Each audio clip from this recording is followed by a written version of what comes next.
Real interfaith relations is about action. It's about doing something. From Interfaith Alliance, this is State of Belief. I'm Interfaith Alliance President Reverend Paul Brandeis Raushenbush in New York City. And talking is important, don't get me wrong. But if it stops at talking, nothing happens. On the week of August 14th, thousands gathered in Chicago, Illinois for the Parliament of the World's Religions. Faith and secular leaders from around the globe joined to amplify the theme of this year's convening, a call to conscience, defending freedom and human rights. This week on State of Belief, I want to share some of the conversations I was able to have with notable attendees, longtime friends and new friends alike. Thank you for listening to State of Belief. To get these important conversations in front of more people who need to hear them, we've partnered with Religion News Service, the leading religion journalism organization in the country. And as part of the RNS family of podcasts, there is a Next Generation podcast I want to make sure you're subscribed to. Please visit stateofbelief.com/new podcast. State of Belief is made possible in great part by the generous support of our listeners. If you've made a donation, thank you for helping get these conversations heard by more people who need them. If you haven't pitched in yet, information on how you can help keep this show on the air is available at stateofbelief.com. And you can find out more about the work of Interfaith Alliance and join us at interfaithalliance.org. And now to my first guest. Cardinal Cupich, thank you so much for being with us here on State of Belief. So we are at the Parliament of the World's Religions, and if you could have your prayer answered after this Parliament ends, what would the world look like, and what would happen after people leave here and go back to their respective communities? Well, my hope would be that the entire world would see that our gathering is a model for how we should deal with diversity and difference in the world. So often the discussions become so very polarizing, where we stop listening to one another simply because we've made judgments already about other people and their positions. So hopefully this will be a great symbol to the world of what can be done when people do sit down and dialogue with one another and listen to each other with great respect. That's what this assembly is about, making sure that we have an appeal to people's conscience that we need to learn by learning together and listening to each other. So that would be my hope and aspiration. And can you explain to the listeners kind of the Catholic theology of interfaith work and what guides it and keeps it as a North Star? Well, I think it's anchored in the creation scene from the very beginning of the Genesis account, where God created humanity to be in God's image and likeness, and so that there is an understanding in the Catholic faith that God is one, is united. There is a unity there. So humanity as well needs to aspire to that kind of unity and realize that God sent His Son into the world, according to our Christian theology, to save everyone, to save all of humanity. And that is why I think Pope Francis is time and again reminding us that we have to keep in mind that everyone needs to be included in God's plan of salvation. And that is really an aspiration that we have in the Catholic faith, that the Lord is the Lord of life for all of us, and we can begin by working together to discover how to complete that plan. That is absolutely beautiful. Right now, there is so much division. I mean, you work in the American setting within the Catholic Church, but more broadly within the American populace, there is a great deal of division. What gives you hope when you think about the future of our country and how we can continue to nurture our democracy, nurture a community where all people can be heard and all people could be together? I think by the very fact that we're identifying this as a problem is an important insight. And whenever I go, I hear people tell me that they're tired of the polarization and the division. But I guess the real sign of hope for me is my dialogue and interaction with young people. they, in fact, sometimes turn away from religious organizations because they see them as a place where polarization takes place and don't want anything to do with a group of people who, in fact, add to the polarization. My hope would be that all faiths, and especially the faith of the Catholic Church here in Chicago that I'm responsible for, would always make sure that we send the message to young people that we don't want any part of that polarization, and that we do need the hope and aspirations of young people today to be a part of changing the culture that we have today that's filled with polarization. So that's where my hope is, that the young people today are going to teach us a lot about unity and the importance of working together. It's amazing. I ask about hope with almost all of the people I interview, and everybody is actually hopeful about young people, which is counter narrative. A lot of it's, oh, young people, when will they learn? But actually, young people are doing amazing work out there, and I really appreciate you pointing that out. One of the phenomenons that a lot of us see out there is a kind of blending of nationalism with the Christian faith, which can lead to some people outside of the Christian identity, and even some of us within the Christian identity, to feel like we're relegated to a secondary class status unless we adhere to particular beliefs. Some of us call this Christian nationalism. Is that something that you think about? How do you think about that phenomenon of the blending of flag with faith? I think it's injurious to both, because what it does, unfortunately, is shrink the mission of both state and religion and faith, because no faith can be in any way summarized by any national politic. At the same time, there are aspects of a national politics that do have to deal with specific concerns of governance of the people, of laws, and social order. The different faith traditions can, in fact, be a source of helping them understand their role, but cannot in any way replace it. So I think that there is an importance of how they're not totally separate in the sense that they don't have a dialogue with each other, but they do have their own realms, and they bring their own perspective that has to be respected as we go forward. So I think any melding of the two is injurious to both the state and also faith. A lot of us are approaching this next election with fear and trepidation. This is actually not a partisan question; it's almost a pastoral question. What words would you give to the citizenry of America, regardless of faith tradition, and how to approach this next election, which feels very volatile right now? Well, I think, first of all, let's admit we live in a democracy, so we get the people that, in fact, are elected. We're the ones who put them in office, so there is a responsibility. The second thing is I would encourage people to get involved in the process, not only in terms of voting, but informing themselves.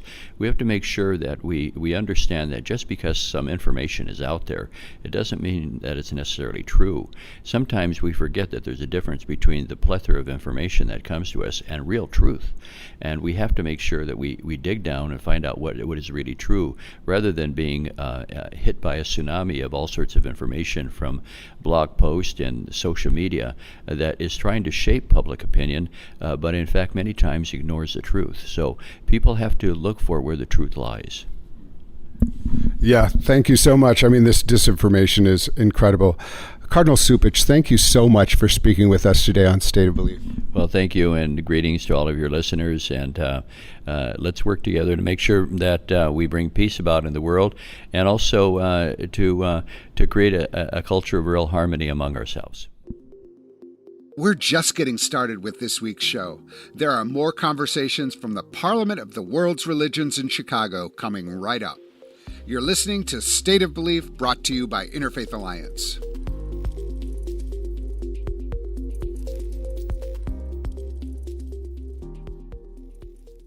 My name is Soraya Deen. I represent the OMNIA Institute for Contextual Leadership. I'm also reading for my public leadership credentials at Harvard with Marshall Gans, who work deeply with the Farm Workers Union. So we are all for the power of the people. Leadership is not about one charismatic leader standing up and proclaiming victory. Leadership for me is really enabling other women. It's about feeling the crisis, the situations, the challenges women are facing everywhere in the world and standing up to them. Audre Lorde says, another woman's struggle is not necessarily my struggle, but until that woman is free, I am not free. So what we do is we go into communities, we scout leaders, not just who are interested, but who are committed. And we tell them, we teach them how to build power. Power is organized people. Yeah. Power is organized money. And talk to me about the religious aspect of this, because in religious communities, as you know, often it's men who are in control. How does organizing on the ground with women help transform religious communities in a positive way? Yes. So to begin with, this is a very volatile space to be in, because men consider any review of what is happening as an attack on not only on them but on the religion. So the polarity of the conversation is very situational, and it's very specific to a certain country. So it is not a one cap fits all. So we ask the women, what do you want? If you feel you are impoverished, if you feel you are subordinated, we tell them, raise your voice. Because Dr. King reminds us, nobody can ride your back unless you bend it. So how far are you bending it? It's time to straighten up. And when you straighten up with another group of women. Tell me about the organization. There's like a philosophy and a way of doing this organizing that you've learned that is really effective and specific. What's the organization that you affiliate with? Yeah, so I am affiliated with the OMNIA Institute of Contextual Leadership, where we build grassroots movements. And I also am the founder of the Muslim Women Speakers Movement. For a long time, we have been trying to raise our voice. And what we realize is that women lack power. Women lack organizing skills. So typically, we would go into a community. I remember so well going into a community in Bangladesh where we saw some young girls, 14, 15 years, subjected to child marriage. So we brought the mothers and the children and the young girls, and we brought some men in the community. And we questioned them whether they want this to happen and why this was happening. And then from there we go into finding common solutions, because in the process we need everybody. We need all hands on the deck.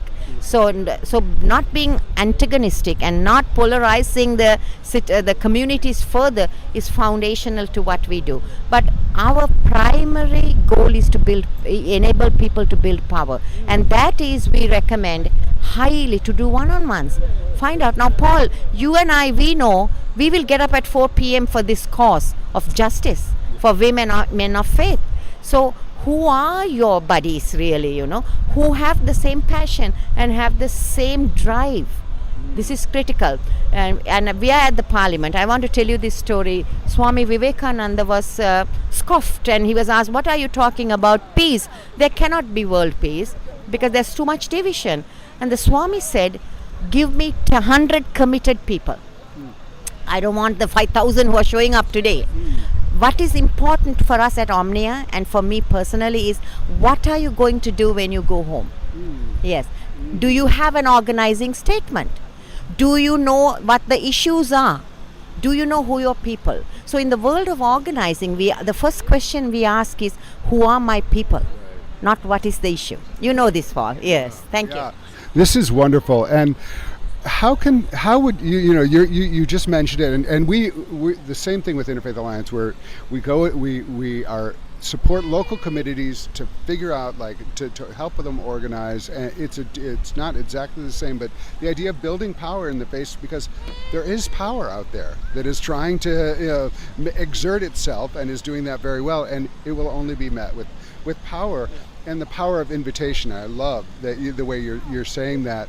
What's one way, first of all, that people could support your organization, and then what would be another thing that they can do, our listeners, wherever they are, to support the ideas behind your work? Okay.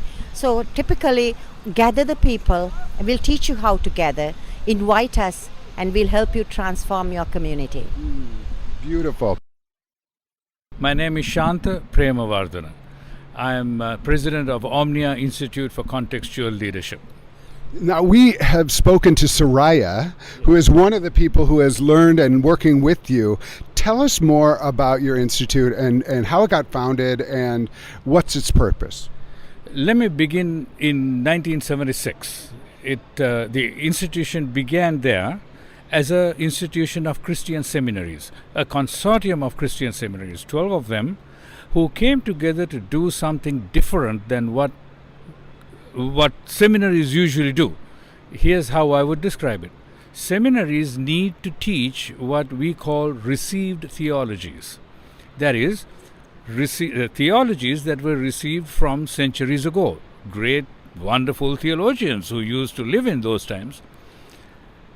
But they are not necessarily applicable to today's world and to the concerns and the issues that we deal with today. They were children of their context, and they spoke to the questions of their context.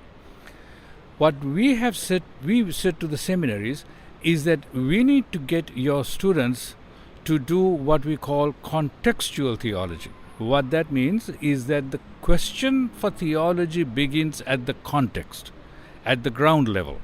So when we get the students, we put them out onto the streets of Chicago and said, even in the dead of winter, we put them out in the streets of Chicago and say, go talk to people, find out what they're dealing with, what are their concerns, what are their struggles, what are their joys even. And out of those questions arises a new theology, right? In other words, if seminaries were teaching, or if you go to seminary to learn a theology, here we would build a theology. Well, I know you're acquainted with my great-grandfather's work, Walter Raushenbush. His theology came about because of his experience in Hell's Kitchen. And so he went there, and he was, he even said, this is a quote, like, I went there to save souls in a traditional way. And his congregation taught him a new way to look at the Bible, a new way to understand Christian understanding. And so, he totally in fact, he dedicates his first book to his congregation that opened his eyes to see what was actually in the Bible in a way he hadn't been able to fully see until it was contextual. So in some ways it's almost a blending of pastoral and theology, because you come at it because you're caring for people, you're loving them.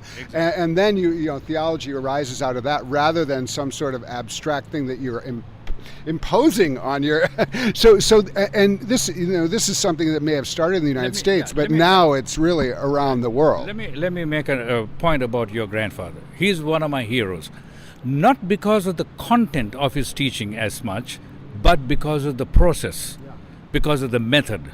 And what we have to do with any of these great theologians is not so much the content, but how did they do their theology, and that's what we need to emulate today. It's in seminary, when I was in seminary, even just learning, the idea of praxis and then reflection, and practice and reflection, and this, and I think that's it's valuable for seminarians, but it's valuable for all of us. The idea of having an organic, growing theology that is able to grow and change and adapt with new situations. So I think that this is all incredible, and what it leads to is a kind of very relevant theology. And I mean, that's like, pressing in on what is happening. And so talk to me a little bit about that work. So what happened here, just going back to another point that you made, the primary motivator of our work is Paulo Freire. Yes. 1968, he wrote a book called, Brazilian educator, wrote a book called Pedagogy of the Oppressed. And that's where you go into the context, so you can provide conscientization, as he called it, making people conscious of where their oppression is coming from, so that they will be educated for liberation. That's the point.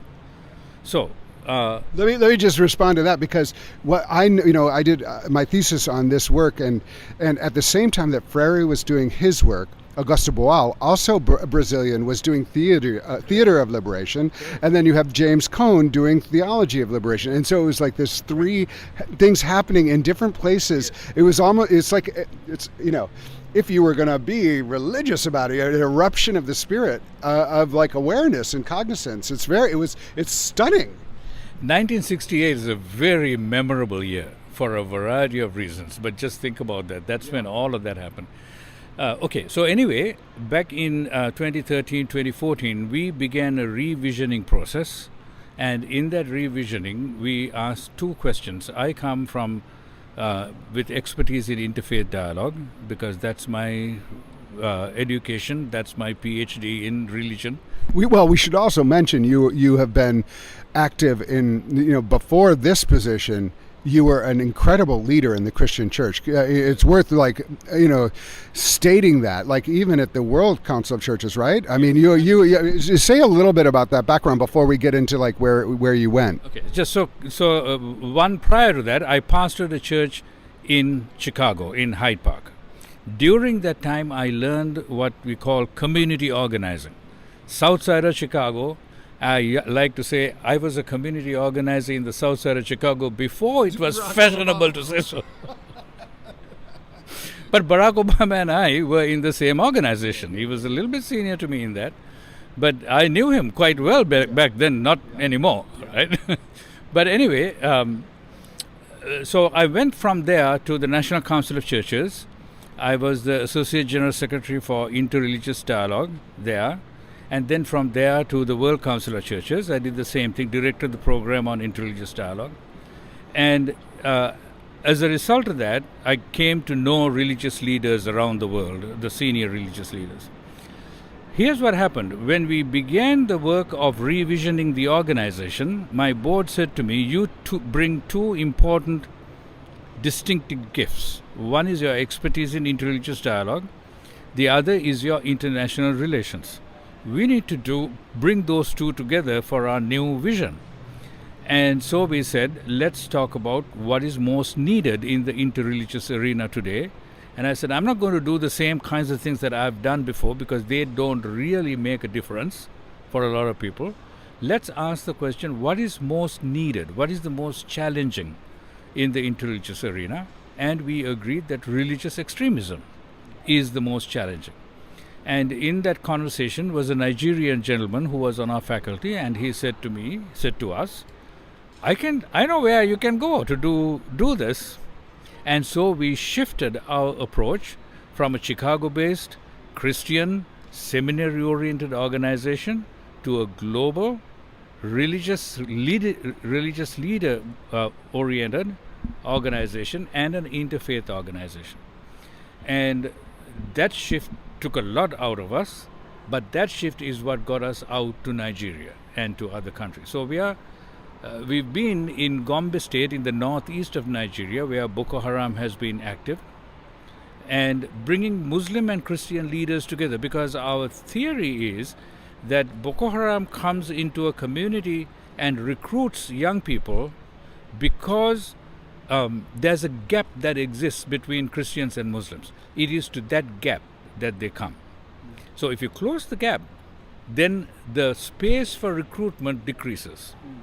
So what we've done is we've told Christians and Muslims, imams and pastors and other religious leaders come together, and we created interfaith peacemaker teams, groups of about 20 in a local community, and that they would do one-on-one conversations with their neighbors to understand what's really going on, what the real concerns are, and build power by doing that. As they build power, and this is the community organizing part of it, as they build power, they are able to understand what are the issues, how do you cut an issue that is narrow, that is urgent, relevant, and winnable, and use those in order to win something and gain more power.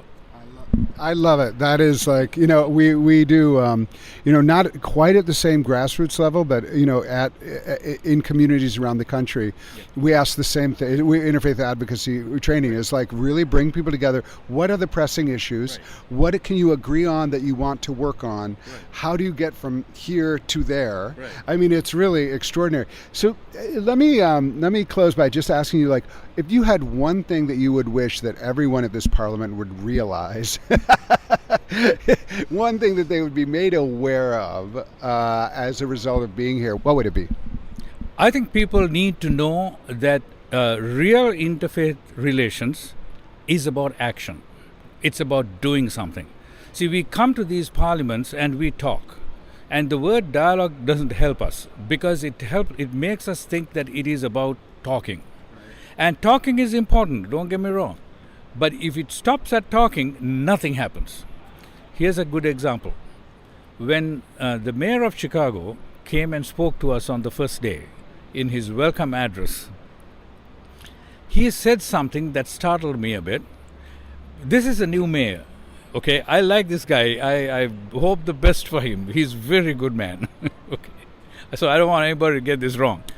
But he said to us, see, you are here to bring justice. You are here. He got very passionate about this. Yeah, he said, you got we need education justice. We need transportation justice. We need healthcare justice. You know, it went on with that litany. I'm sitting there thinking, this is why we elected you. We elected you to bring justice. And because you're the one who can do it, because you have control of the budgets, you are the one who can implement the programs. Our job is to keep you accountable to that promise. Don't tell us to do justice, you do it, and we'll hold your feet to the fire. I think that's a really important question. You know, like what are these different roles? Because it's not, you know, we don't have the budgets. Right. But we can raise the moral imperative, yes, and we can organize power and people to be behind it. Yeah. But you're so right. At the end of the day, it's the people government who control the power. It's the government who can do that. Yeah. And so, the problem is, of course, everybody claps now. You know, I mean, for that kind of statement, we are all excited about it. That's the problem, in my mind. Because we think that our job is to do the small things like, you know, okay, so let's help the poor. Let's create a homeless shelter, right? All of those things are important. But the non-profit world does not have the resources to address the enormous problems that we have, that the government is the only source that can address those. And so government passes on to the non-profit sector, and non-profit sector can do little bits here and there, and it is broken up all over the place. And a lot of us religious leaders sit here and think if we come to a conference and talk and go, that's enough. That is not going to do it. Yeah, I think that's super important, and it's interesting because it is like, you know, this question of you know, we think a lot about, and I know you do, like, what's the role of religion in democracy? And it's not to take away the power of the state. It's not to, you know, it's not to have the state or the government export all the things that have to do with doing good for the people. Because actually government should be for the people, by the people. But we do have a vision. And we can, if we have a shared vision, a shared power, and government can help implement that vision, then that can be very beautiful. So that's so important. This is the first of many conversations, Shanta, that we're going to have. I really enjoyed speaking with you. Thank you so much for being on State. I'm very glad. I'm a fan of Interfaith Alliance, so I'm glad to do this. We'll be back with more conversations from Chicago, recorded at the Parliament of the World's Religions. If you miss any part of today's program, you can hear full episodes of State of Belief anytime on our website at stateofbelief.com. You're listening to State of Belief, where religion and democracy meet.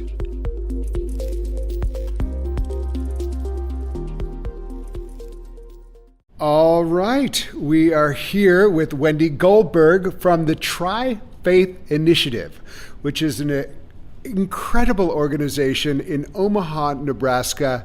Wendy, welcome to State of Belief. Thank you. Glad to be here. All right. So tell us what the Tri-Faith Initiative is. So our initiative grew out of 9/11, a response where in Omaha, Nebraska, a couple of people of faith showed up at a mosque to say no harm should come to this mosque because of acts that happened from other people who use the same vocabulary. And from there, some potlucks and picnics happened, and then the Reformed Jewish community, Temple Israel Synagogue, was looking for a new home. The Reformed congregation was established in Omaha in 1871. So we have a really long history of being in relationship with the religious other. We actually have documentation of being in relationship with Standing Bear. Oh, wow. And so this is not new that the Reformed Jewish congregation would come to say, we want to build a neighborhood. We want to know who our neighbors would be in a new location for our congregation. So we invited some of the Muslim community to look for land with us. And if some Jews and Muslims are going to get together, we probably should invite some Christians. We went to the Archdiocese first, and it ended up that wasn't the right project for them. The Episcopal Diocese walked with us on the journey for 9 years, and ultimately United Church of Christ congregation joined us. And we purchased land that was previously a country club exclusively for Jews, that the business model failed. And that I should mention that it was a country club for Jews because Jews were not allowed in other country clubs. Exactly. So there was a history, interestingly, of religious exclusion and inclusion kind of in the land, in a way. 100%. And so we were able to purchase land when this land went for sale, 38 acres, 4 parcels, and it's a project in autonomy. These 3 congregations and an interfaith organization that has now become the Interfaith Initiative each purchased a parcel of land that is adjacent to each other, each fundraised their own money, ending in $70 million. What's really interesting about everybody fundraising their own money is that they had to invest. It wasn't just like, here's something given to you, like try to make it work. We're going to invest actually money from our community, and we're going to do this for ourselves because we see the worth in it. Right. And so a part of that that's interesting to me is we built bricks and mortar, we raised money, but what we really built was trust.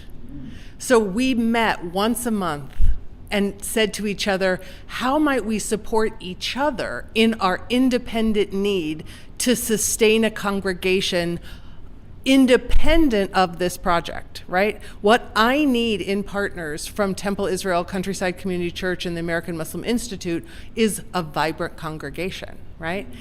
And fast forward, we were able to raise the money, build the buildings, but who could have known 20 years ago that we would be facing a rise of religious nationalism, that our collective would address some needs in a shifting religious landscape, that my children are not affiliated with a congregation. Many kids aren't, but they're really inspired by this idea of collaborative model where we not just stand around a bridge and hold hands and say kumbaya, we're all Abrahamic, we love each other.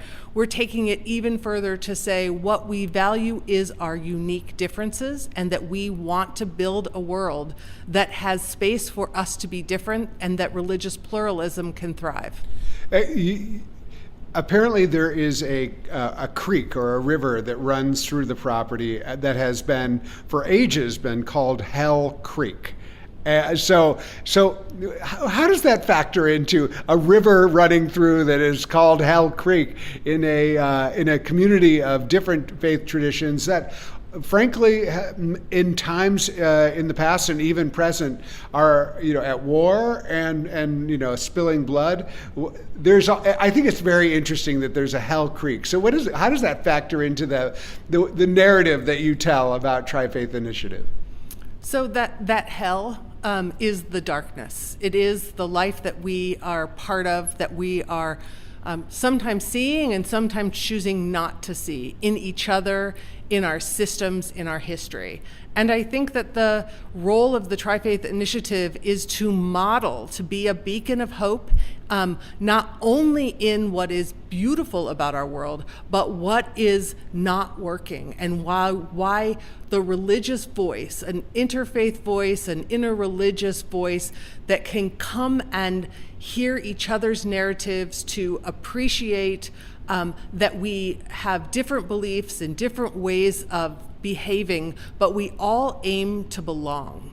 And all of this is also happening at a time where religious identity is becoming, right? How we are shifting and changing. I grew up as in the conservative denomination of Judaism, but I practice now in the Reformed denomination. I meet people every single day who say they were cradle Catholics, or what we're shifting. We're coming to find our communities of meaning sometimes at work, not in a community of faith. And how might we, in our collaborative model of the Tri-Faith Initiative, take those examples of hell and translate them into our lives every day?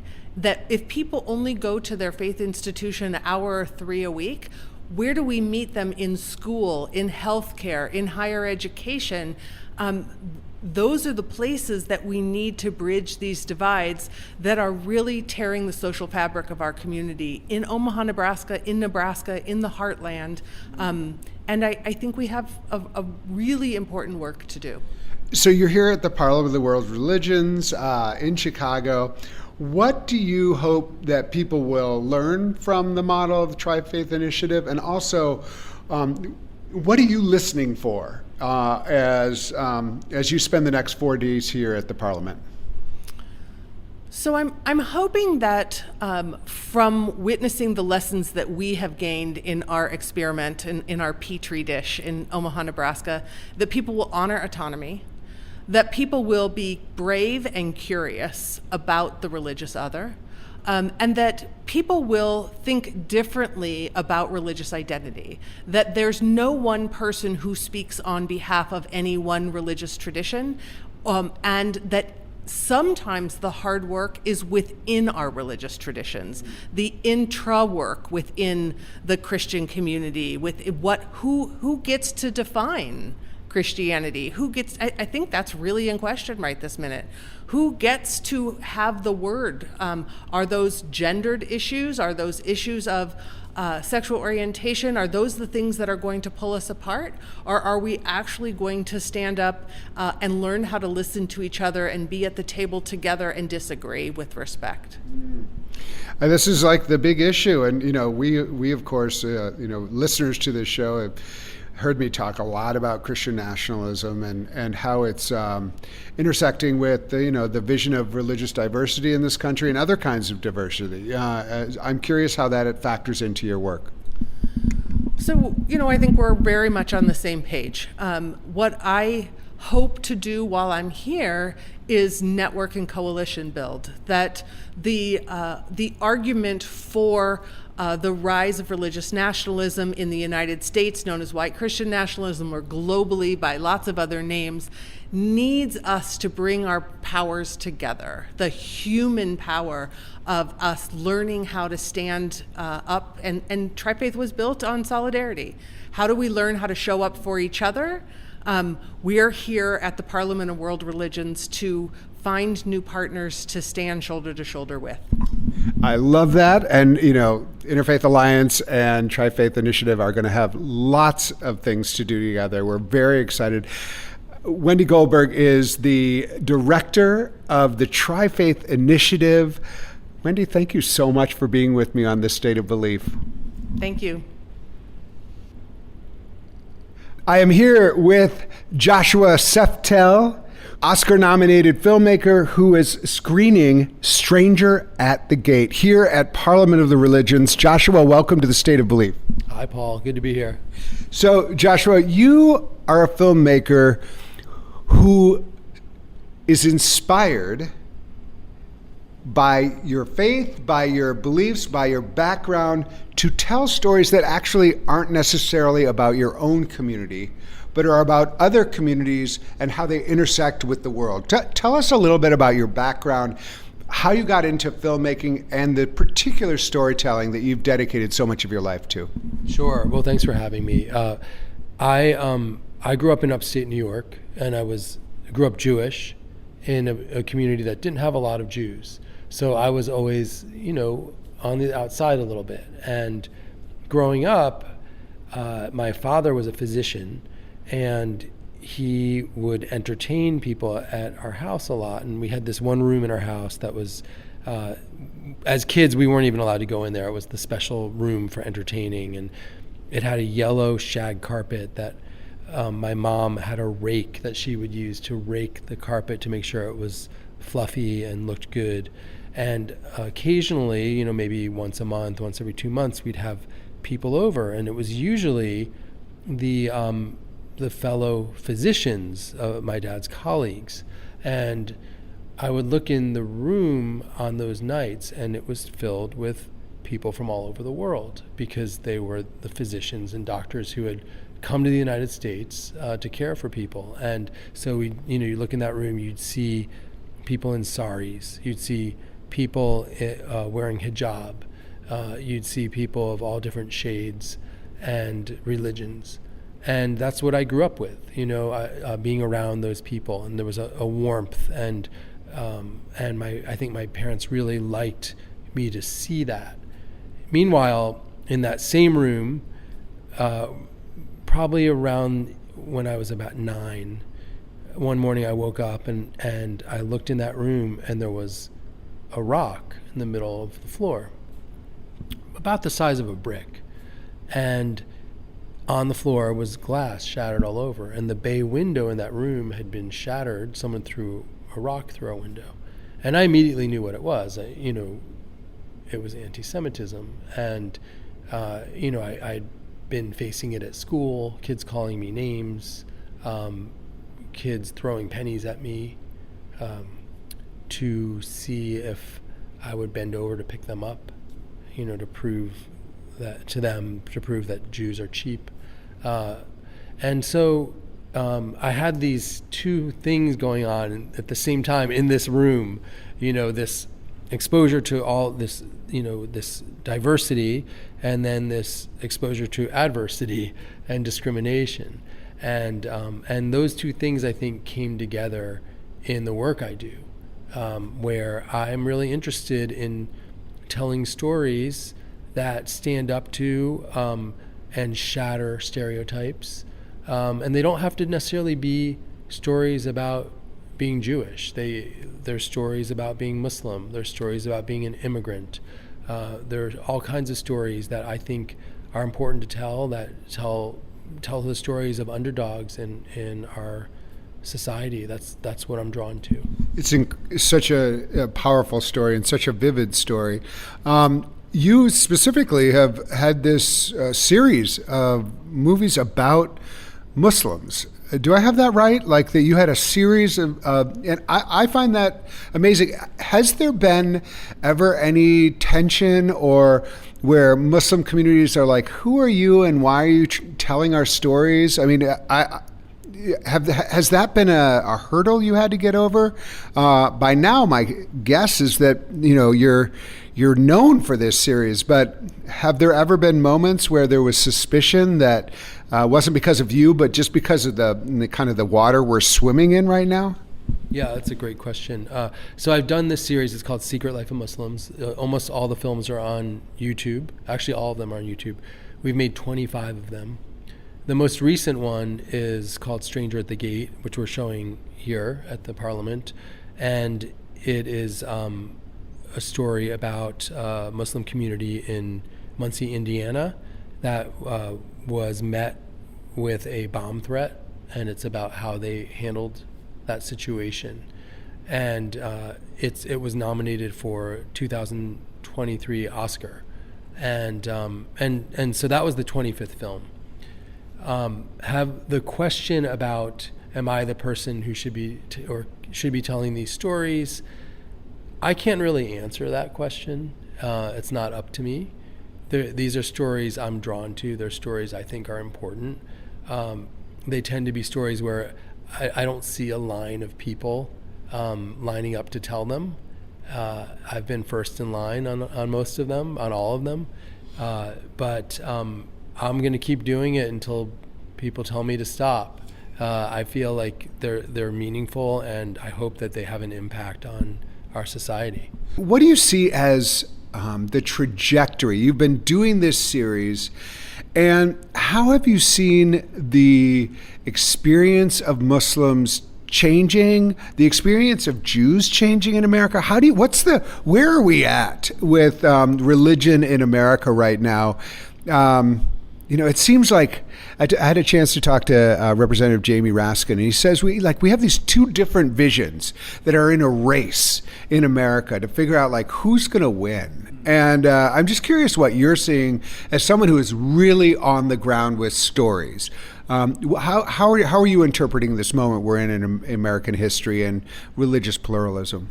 Well, from what you're saying about what Representative Raskin described, that sounds very accurate to me, because I've seen what seem to be improvements. I mean, we've been making these films since 2015, and I've been listening to these stories and reporting on them, and it seems like in some ways the Islamophobia and hatred of Muslim people in this country has improved a bit. I feel like I've seen that a bit, but at the same time you hear that hate crimes are on the rise, and anti-Semitism is on the rise, and hate toward Muslims is on the rise. So I do think there's a push and a pull, and I feel like I always think of it as whack-a-mole. It's like it's never going to go away.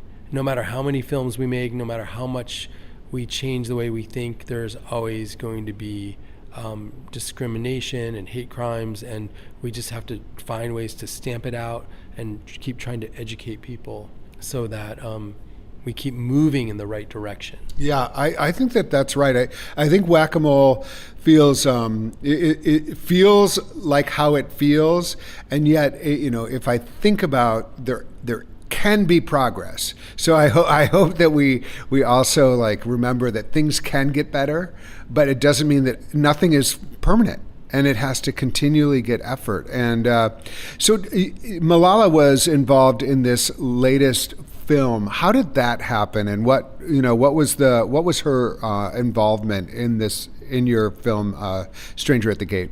Sure. Yeah, Malala was our executive producer on Stranger at the Gate.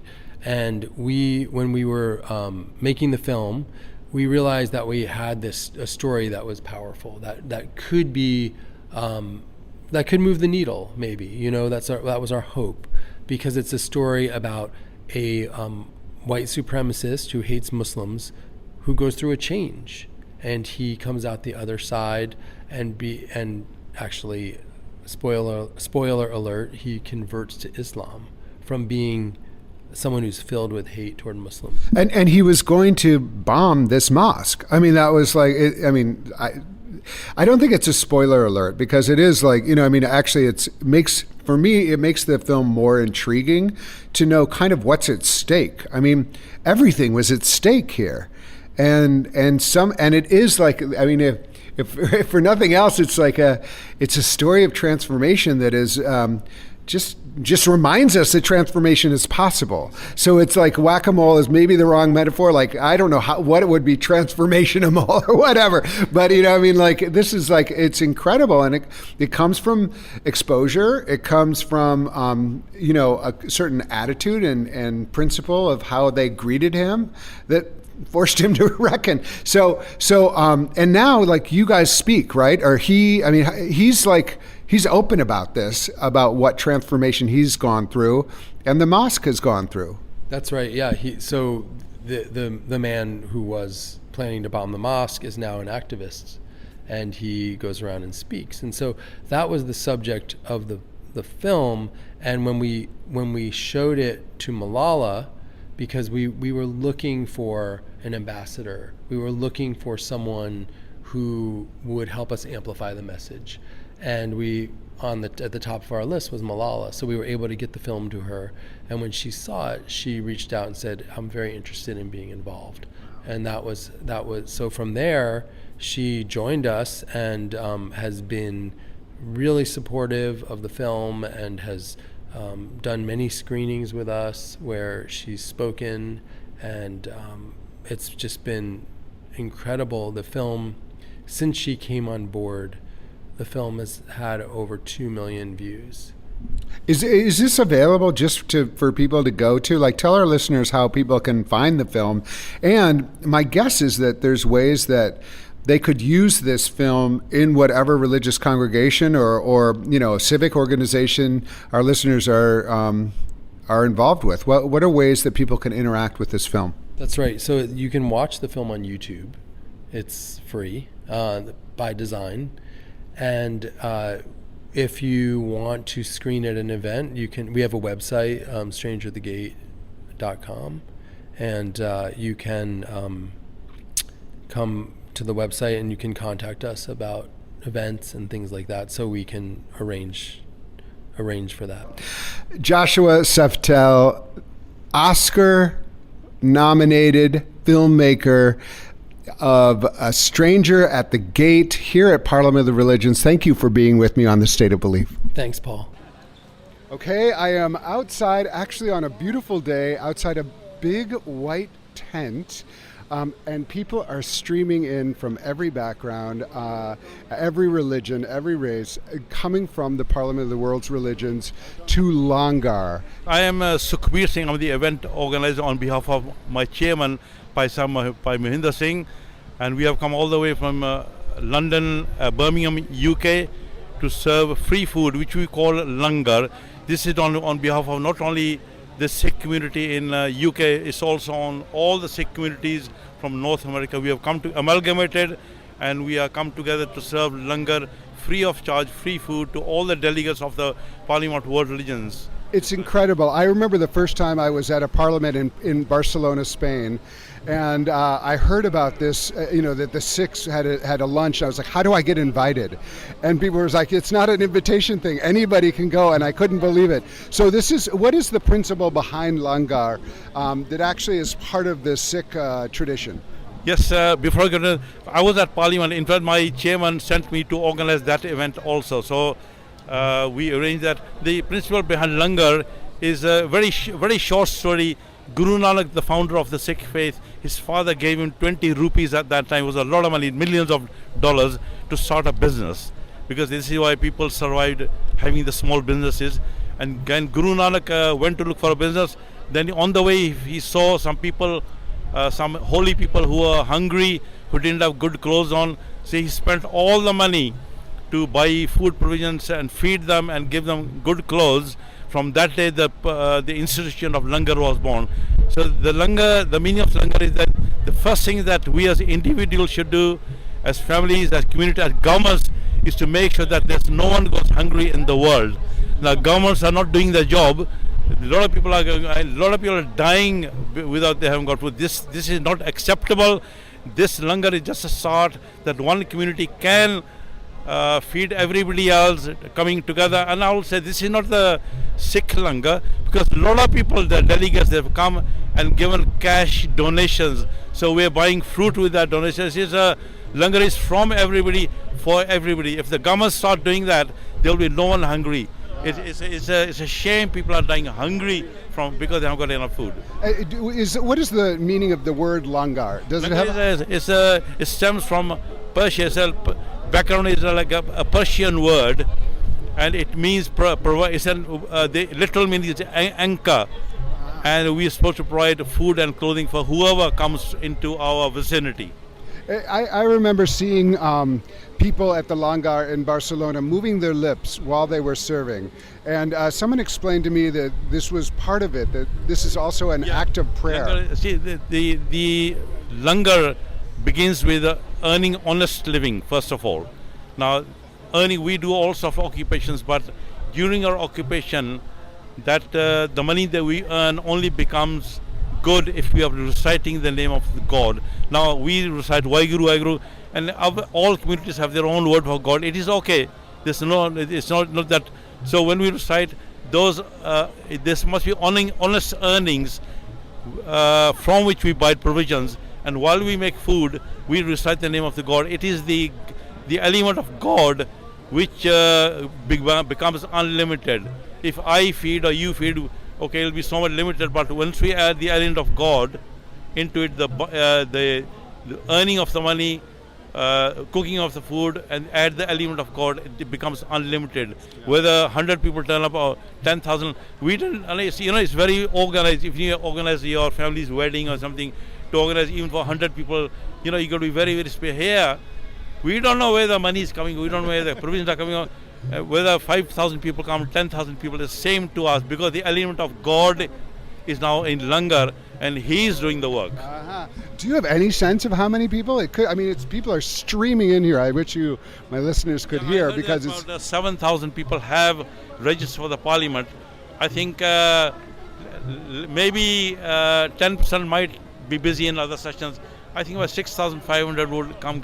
And when they say, the West people say, no such thing as a free lunch, there is something like free lunch.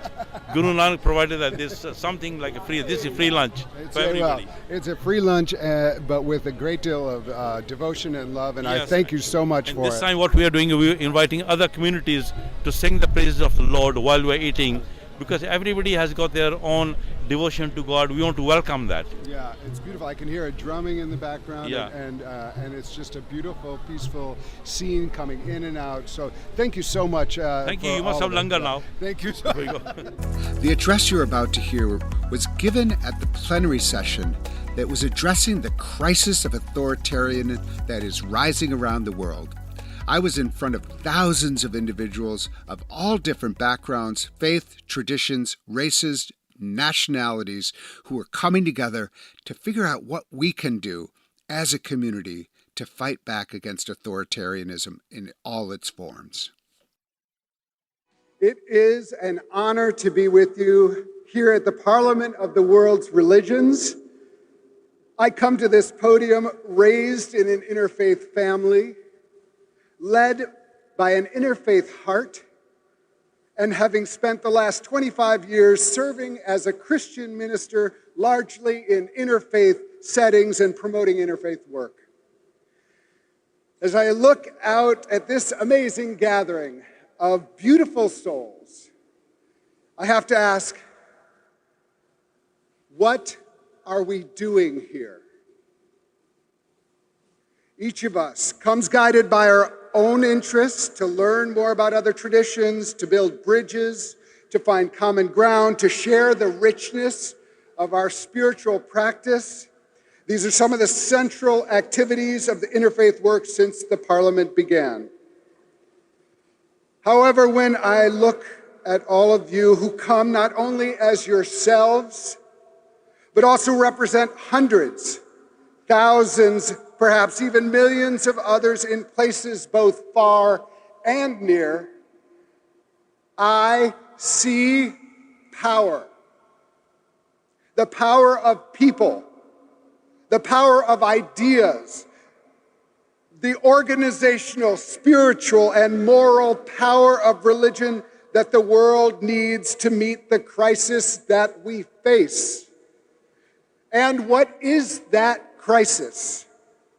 Across the world, authoritarian movements are gaining control. They are headed by would-be dictators, but we must also acknowledge that too often they are legitimized and sanctified by religious leaders consolidating their own power for their own tradition and restricting the religious, social, and political liberty of those who are different and therefore labeled in their own country as the other, with second and third class status.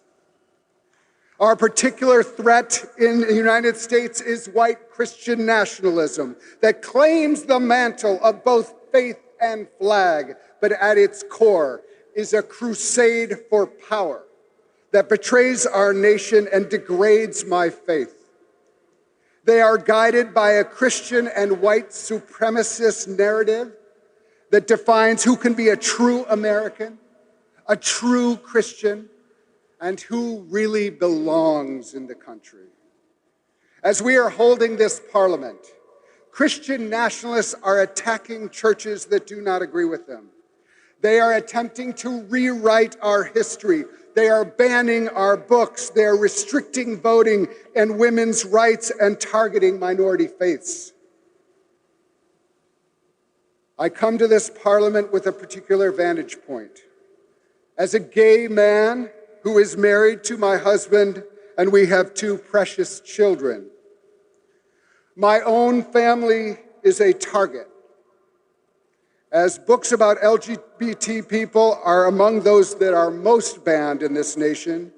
Not saying gay has become the law of the land in Florida, and there are millions of my fellow Americans who do not believe I should be married or have children or even exist. Recently, the Supreme Court in the United States has ruled that people who provide services to the public can turn my family away. And here's the kicker. People point to the religious beliefs for the inspiration and rationale behind these attacks.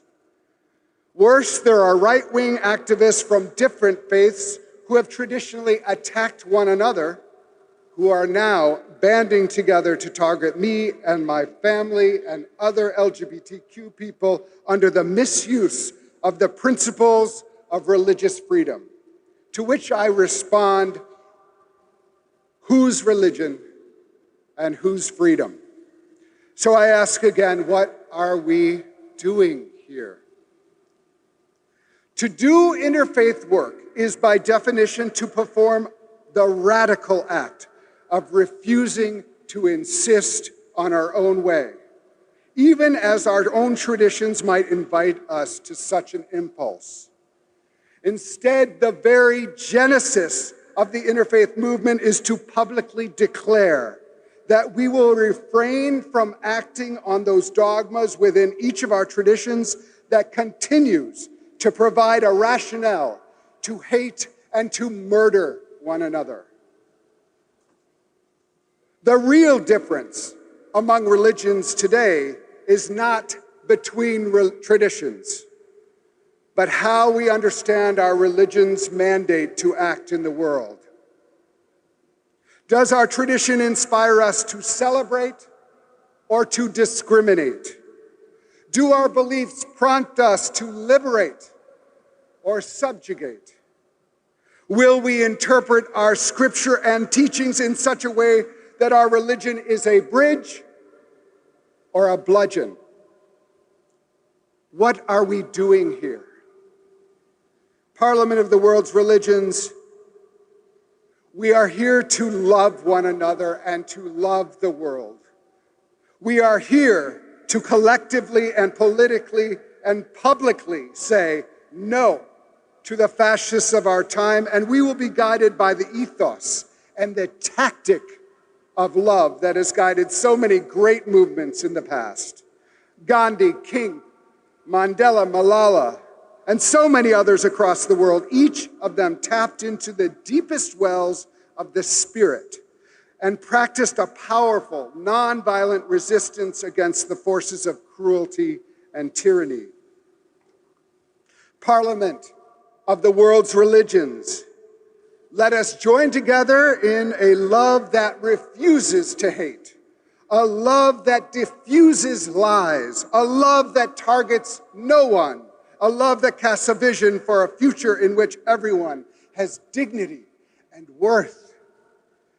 Parliament of the World's Religions, let us join together with a love that resists the fist with an open hand, that reaches to our neighbors for their hand and creates an ever-expanding circle of diverse people, faiths, races, backgrounds, and makes the irresistible invitation, join us. Together we will be powerful. Together we will meet this global crisis of authoritarianism. Together we will be guided by love. Together we will win. Thank you so much. And that's all the time we have for this week's State of Belief. Please be sure to subscribe to the new and improved podcast called The State of Belief at Apple Podcasts or your favorite podcast platform, or at stateofbelief.com/new podcast. Subscribe to The State of Belief today. We need your help keeping State of Belief going. I hope you'll consider being a partner in this crucial work by making a financial contribution today. Information on how to donate is available at stateofbelief.com. That's stateofbelief.com. And you can also be part of making sure informative and encouraging voices like these are heard by sharing this program with family and friends. Let's get more people listening and more people taking part, both on and off the air. And join the conversation. Follow us on Facebook and Instagram at State of Belief, and share State of Belief with the people in your life. The views and opinions expressed on this program do not necessarily reflect those of Religion News Service or Religion News Foundation. State of Belief is produced by Ray Kirstein and is a production of Interfaith Alliance. Become a member today at interfaithalliance.org. And be sure to join us next week. I can't wait. Until then, I'm Paul Raushenbush on State of Belief, where religion and democracy meet.